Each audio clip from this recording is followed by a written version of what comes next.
All right, guys, welcome to another episode of the Limitless Mindset Podcast. I wanted to take a quick moment and say thank you guys again for tuning in. And again, I really appreciate those of you guys that always share my podcast, those of you guys that are always giving it some love on social media, and those of you guys that are dropping me DMs, just saying how much value it's given you guys. I really love hearing that stuff. So just wanted to, again, take a quick moment and say thank you so much for that. Today's podcast, guys, I want to switch it up a little bit, and we are going to talk about the Arizona real estate housing market and what my predictions are for what is going to be happening for the rest of a year. It's about that time of year. We're heading into, quarter three, getting ready to get there. We're just getting into quarter two right now. So as we enter into the mid-year kind of, hustle and bustle that people go through with summer breaks, I'm getting a lot of questions around, hey, what's going to be going on with the market? A lot of my clients started reaching out about a month and a half ago. So I wanted to make a podcast today just to kind of highlight some important things that are happening in our market right now, and also kind of debunk some of the things that you guys have been hearing on the news and the media, because I've been seeing some kind of ridiculous articles talking about the market, how it's going to crash and things like that. And I think it's important to really pay attention to some of the data and highlight some of that today, just so that you guys can really get an inside look at what's happening in our market to make the best decision and choice for yourself. I know some of you guys out there are currently thinking about maybe buying this year, maybe thinking about selling. You got a lot of questions. You don't really know what to do. And hopefully today that clears up a little bit about what is going to be taking place in our market this year and what my predictions are. All right. Let's dive right into it. So the biggest thing we've seen this year since starting into January is we have had a massive decline in inventory in our market. Now, you guys probably remember COVID in 2020, when COVID first hit, going into 2021, the market went absolutely insane. The government basically came in and dropped interest rates super low, which in return caused the housing interest rates to drop super low, which then increased affordability for buyers, which then greatly accelerated spending as we got into the 2.5% to 3% interest rate. So it just caused an absolute frenzy. Combine that with people that were wanting to get out of their current state, relocation, a lot of jobs were created that were once required to be office jobs, were then able to become, telecommute jobs. So people were able to maintain their job but move into a different state. In the Arizona market, we saw a massive influx of people coming from other states because we were still considered pretty dang affordable, and they were now able to keep their jobs in their current state, but actually come over here now and get an affordable house and maintain their job. So all of that was the perfect storm, and our inventory absolutely sank. We got down to right around 3,800 houses at one point, which at any given time in the Phoenix market with a few million people, guys, that is super, super low. So we saw houses getting bid way up, as you guys probably saw in other housing markets in other states.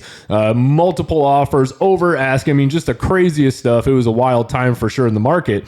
All the way until about March of last year, we've kind of just peaked out a little over 1 year ago since the Feds tried to slow things down and slow down inflation because it was going through the roof. And so what happened was the housing interest rates began to be increased. We were sitting at like a 2.5 to a 3% interest rate, slowly started creeping up, and we got all the way up into the sevens at one point. And we have been back down into the sixes and high fives right now. But when you take a rate from 2.5 all the way up to a 7, it basically had killed a lot of people's affordability. What at one point they could afford at a 2.5% rate was greatly compressed.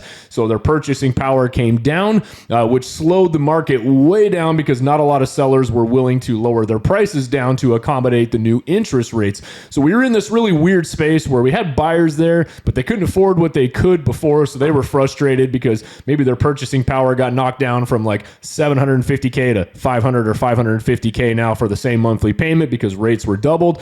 But we had sellers that were like, well, my house is now worth this due to the feeding frenzy of the market. I don't feel like lowering my price. I'm at a low interest rate because I refinanced, so I don't really need to sell.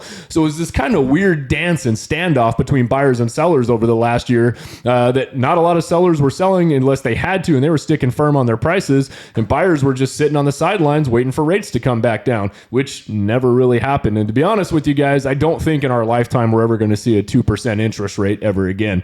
That's just an unrealistic goal if you're waiting on that to purchase a home. That was kind of a once in a lifetime deal. We've never had a rate that low ever in the history of mortgage rates. So again, if you guys were waiting for that, you probably should have took advantage of that when the market was at that market rate. So what happened was we peaked all the way up going into about October 17th, October 18th of last year was our highlight peak. We had just under 20,000 active listings on the market. And then what happened is things began to stabilize, but there was a couple different things that had happened. We have a lot of sellers that are now not opting to sell their homes because, again, they're sitting on a 2.5% to 3% interest rate. Whether they purchased their home a couple years ago in 2020 and 2021 at a super low interest rate, now they have a large equity buildup sitting on, like I said, a low rate. Could have been a situation where they just don't feel motivated to sell. They're sitting on a lot of equity and they don't want to pay the high prices there. And then the third thing was we had a lot of hedge funds in our market over the last couple of years buying up houses left and right. Particularly, they were looking for homes $500K and under, 3-bed, 2-bath, no pool. You guys know the standard rental property. We had a ton of hedge funds in here basically purchasing these homes to convert into rental properties for their funds. The problem with that, guys, is that a hedge fund purchased home usually never makes it back online. And when I say online, that means back on the market. It's not a traditional buy and sell situation where somebody like you or I would purchase a home, maybe 2, 3, 4, 5 years down the road. We say, okay, it's time to relist our home for sale so we can go purchase another one. These homes were purchased and they typically always will stay as a rental property, which means they will never be back on the market. We are just now going into this year starting to see the side effects of low inventory. Yes, rates are high, and a lot of buyers and a lot of the news outlets like to talk about that. Rates are at 6%, which I want to point out, guys, historically, that is not a bad rate. If you guys look at the industry average over the last 20 years, 6% is right on par. A lot of people just got really spoiled with the 2.5% to 3% interest rate for the last couple of years that they now felt like that is the baseline, and that wasn't. That was a low in the economy, guys. So don't get stuck on those numbers when it comes to wanting to purchase a home, because typically, even if you wait for interest rates to come down, so does everybody else. And then the feeding frenzy begins and homes begin to get bid up. So while, yes, you are getting a lower interest rate, most likely you're going to be paying 20, 30, 40, 50, 60K more for a house in a low rate environment where you have much more competition. You're unable to refinance the purchase price of a house, but you can refinance an interest rate if you get in on a good deal once rates drop. The point in all of this I'm making to you guys that not a lot of people are paying attention to is the lack of inventory that we have. A lot of people are talking about how the overall purchasing power has slowed down. Not a lot of people are buying, which is true. But right now, even fewer people are selling. Just to give you guys an idea of what is going on in our market right now when it comes to new listings. So traditionally in 21 and 22 in January, we had about 8,500 new listings hit the market both years, give or take about 100 listings. This year, we only had 7,500. So we had 1,000 less listings in 2023 than we did the previous 2 years. In February, we had a little over 8,800 listings both months, 87 to 8,800. So again, with about 100 listing a month variance between 21 and 22, this year, we only had 7,300 listings, again, lower than 1,000. But the big kicker was March, guys. March historically is always a big month for listings. That's right where you're getting ready to head into quarter two. The holiday season's over. People are getting their tax returns. March of 21 and 22, we saw about 10,500 new listings hit the market both of those months. This year, we only saw 7,800 listings, guys. That's how low we are. April, same thing. April of 21, we had 10,800 new listings in the Phoenix market. In 22, we had 10,500. So again, right in that 10,005, 10,006 range. So far, guys, we are over halfway through April, and we're only at 2,900 listings right now. We're going to be lucky to maybe crack over a little over 6,000, which means we're going to be down about 4,000 listings this year compared to where we should be in comparison to previous year's listing trends. And again, guys, this is a combination of sellers that currently bought or refinanced their home a couple years ago sitting on low rates are not motivated to list their properties to sell, and all of the homes that the hedge funds purchased from private homeowners and converted into rental properties are now no longer being listed on the market. Now, another problem we're going to be facing with inventory this year is new builds. So new builds have always been a great source of new inventory hitting the market. Obviously, as more and more people come to the Phoenix market and the Arizona market, more homes need to be built. This is where new builders always came in and kind of fed the supply to keep things nice and balanced for us. And to be honest, new builds have been performing very well over the last couple of years. Even in the market pandemic, they did pretty good, to be honest with you. A lot of people are opting to go into the new build homes. But they were a little speculative on what was going to happen with our market, and they felt that maybe this was going to be the year where things were really going to slow down based on the large buildup of inventory last year when rates rose. That they actually pulled one of the record lowest quarters of new build permits in the Phoenix market for new builds last year in Q4. Now, what that means is we're going to see way less new builds on the market are being built or completed by Q3 and Q4 of this year, which again is not going to help the decreasing inventory. So as you guys can see, there's a lot of factors coming into play that are just causing not a lot of new homes to hit the market right now.